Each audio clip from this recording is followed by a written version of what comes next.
Baik, kali ini saya akan bahas mengenai the presentation of self in other world life. Nah, yang pertama itu kita akan bahas mengenai motivation and need. Inti dari persepsi diri kita ini, kita melakukan sesuatu karena adanya suatu alasan. Dan perilaku kita itu dipandu oleh serangkaian keinginan, tujuan, sasaran, dan motivasi yang mendasari, yang dikembangkan dalam teori umum yang dikenal self-determination theory atau SDT. Ada 3 kebutuhan psikologis dasar menurut self-determination theory atau SDT. Ada kompetensi, otonomi, dan keterkaitan. Nah, yang pertama itu kompetensi. Kompetensi ini mengacu pada kebutuhan kita untuk merasa mampu melaksanakan berbagai tugas dan tindakan pada kehidupan. Yang kedua ada otonomi. Otonomi ini berkaitan dengan kebutuhan kita untuk merasa mengendalikan tindakan dan tujuan kita sendiri. Nah, selanjutnya ada keterkaitan. Mengacu pada kebutuhan untuk kontak sosial dan hubungan emosional dengan orang lain. Menerapkan self-determination theory pada online self. Nah, self-determination theory ini adalah teori umum tentang motivasi manusia yang telah menerima banyak dukungan empiris. Penerapannya pada perilaku online belum banyak diteliti, meskipun ada beberapa bukti bahwa kebutuhan manusia akan kompetensi, otonomi, dan keterkaitan memprediksi seberapa menyenangkan orang menemukan sebuah permainan. Pada tahun 2004, Bartel membuat tipologi 4 jenis permainan. Ini khususnya dalam permainan game online. Yang pertama, explorer atau penjelajah, yaitu seseorang yang suka menyelidiki dan mengalami tempat yang baru.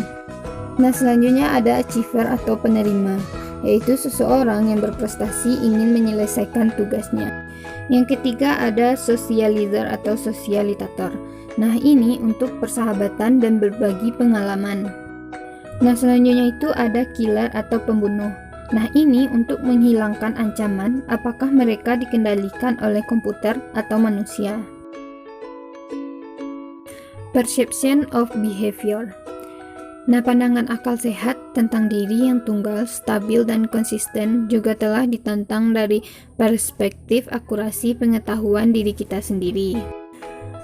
Kita cenderung berpikir bahwa kita tahu siapa diri kita. Ada sebuah teori persepsi diri oleh Brand tahun 1967. Brand berpendapat bahwa kita tidak memiliki akses langsung keyakinan, sikap, dan motivasi kita sendiri, dan dipaksa untuk menyimpulkan dengan mengamati perilaku kita sendiri. Nah, selanjutnya itu ada applying self-perception theory to the online self. Sejauh kita membangun diri kita dengan mengamati perilaku kita sendiri, nah kita harus menolak gagasan bahwa diri daring hanyalah proyeksi dan identik dengan diri offline. Nah, selanjutnya itu ada discrepancy and emotion. Bersamaan dengan persepsi tentang diri internal yang konsisten dan keyakinannya yang kita ketahui adalah persepsi bahwa berapapun stabilnya diri itu, kita semua memainkan peran yang berbeda, mungkin menentukan jenis perilaku yang sangat berbeda dalam konteks yang berbeda.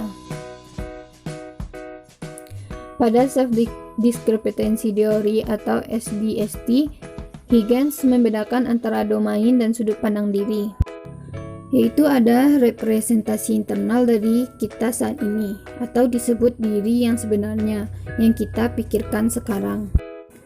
Terus ada menjadi pribadi yang kita cita-citakan, atau diri kita yang ideal di masa depan. Nah, yang terakhir itu ada orang yang ditentukan oleh peran yang kita mainkan. Selanjutnya ada how the online self is represented and created, atau bagaimana terciptanya diri online tersebut. Lingkungan online modern menawarkan fleksibilitas yang luar biasa dalam cara yang dapat disesuaikan, menyediakan alat interaktif yang dapat menciptakan jutaan kemungkinan hasil, bahkan dalam ruang manusia yang relatif terbatas.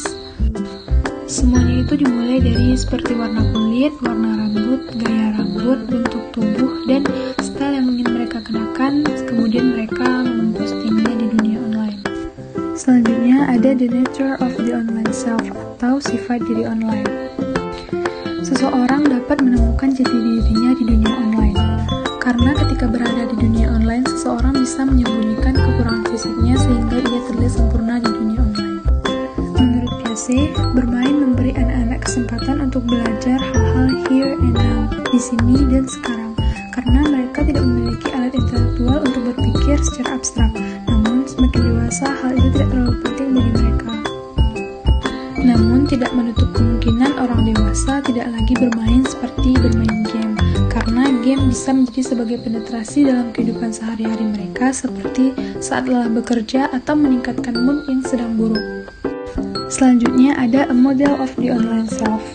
Cara berpikir secara online maupun offline itu tidak berbeda, karena pada proses kekhawatiran, emosi, dan efek sosial yang sama dengan cara yang sama dimanapun pikiran seseorang itu berada.